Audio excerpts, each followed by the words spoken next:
The learning ল্যান্টার্নে আপনাকে স্বাগত। শেখার এই আনন্দময় অ্যানিমেটেড জগতে চলুন শুরু করি এক দুর্দান্ত যাত্রা। নমস্কার প্রিয় ছোট বন্ধুরা, আজ আমরা শুনব এমন এক গল্প যে গল্প গোটা ভারতকে কাঁদিয়েছিল। গল্পের নাম বাপুর প্রয়াণ, লেখিকা নয়নতারা সহগল। নয়নতারা সহগলের জন্ম 10ই মে 1927 সালে। তিনি ভারতের অন্যতম প্রথম প্রখ্যাত ইংরেজি ভাষার নারী লেখিকা। এই লেখা নেওয়া হয়েছে তার আত্মজীবনী প্রিজন অ্যান্ড চকলেট কেক থেকে। গল্প সেই সন্ধ্যা। 1948 সালের 30শে জানুয়ারি আমি বাড়িতে চা খাচ্ছিলাম। হঠাৎ ফোন বেজে উঠল। তাড়াতাড়ি বিড়লা ভবনে আসুন, গান্ধীজিকে গুলি করা হয়েছে। আমার শরীর অবশ হয়ে গেল।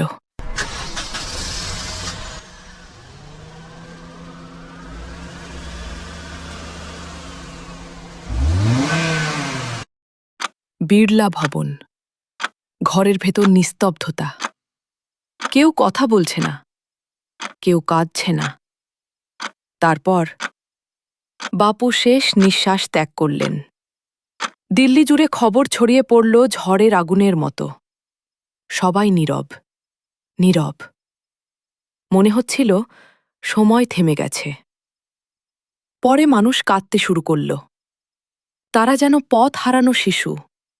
সবার চোখে একটাই প্রশ্ন, এখন আমাদের কি হবে? রেডিও ঘোষণা করল, ভারতবাসী, তোমাদের বাপু আর নেই। শেষ যাত্রা। পরের দিন শুরু হল শেষ যাত্রা। লোকজন ঘণ্টার পর ঘণ্টা দাঁড়িয়েছিল। পদ্মশ্রী বললেন, আমরা হেঁটেই যাব, এটাই বাপুর সঙ্গে শেষ হাঁটা। ফুলে ঢাকা ট্রাকে শুয়েছিলেন বাপু। মানুষ কাঁদছিল, তার পা ছুতে চাইছিল। হাঁটার অর্থ বাপুর কাছে হাঁটা ছিল দর্শন। ধীরে এগোনো, ভাবা, চারপাশকে বোঝা। গরিব মানুষের একমাত্র পথ। তিনি সাধারণ কাজকেই মহান আদর্শে রূপ দিয়েছিলেন। অস্থি বিসর্জন। কয়েকদিন পর বিশেষ ট্রেনে বাপুর অস্থি এলাহাবাদে নেওয়া হল। ভজন গাওয়া হচ্ছিল।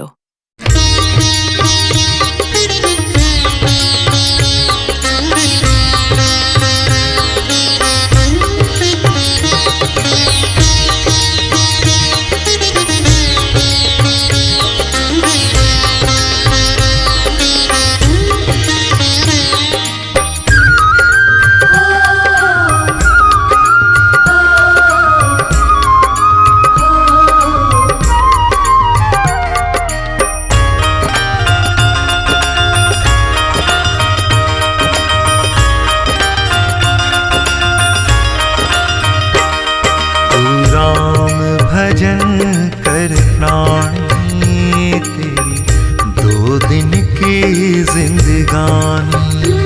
तू राम भजन कर प्राणी तेरी 2 दिन की जिंदगानी। काया माया बादल छाया। এবার কেউ কাঁদছিল না, কারণ সবাই অনুভব করছিল বাপু এখনো আমাদের মধ্যেই আছেন। গঙ্গায় অস্থি বিসর্জন দেওয়া হল। ওম রাম রামে নমঃ, ওম রাম রামে নমঃ। আত্মবোধ। দিল্লিতে ফিরে আমি দিশেহারা ছিলাম, কিন্তু নিজেকে প্রশ্ন করলাম, বাপুর জীবন কি বৃথা গেল? না, আমরা তরুণ ছিলাম, আমরা শক্তিশালী ছিলাম। বাপু নেই, কিন্তু তার আদর্শ বেঁচে আছে। উপসংহার: বাপু চলে গেছেন, কিন্তু তার ভারত তার সন্তানদের মধ্যেই বেঁচে থাকবে। সংক্ষিপ্ত সার: এই গল্পে গান্ধীজির মৃত্যুর পর সমগ্র জাতির শোক ও সাহসের কথা বলা হয়েছে। এটি আমাদের শেখায়, আদর্শ কখনো মরে না। শিক্ষা: মহান মানুষ চলে যান, কিন্তু তাদের আদর্শ চিরকাল বেঁচে থাকে। इनकी जिंदगानी बोलो राम। ধন্যবাদ বার্তা। ধন্যবাদ প্রিয় বন্ধুরা। সত্য ও অহিংসার পথে সব সময় এগিয়ে চলো।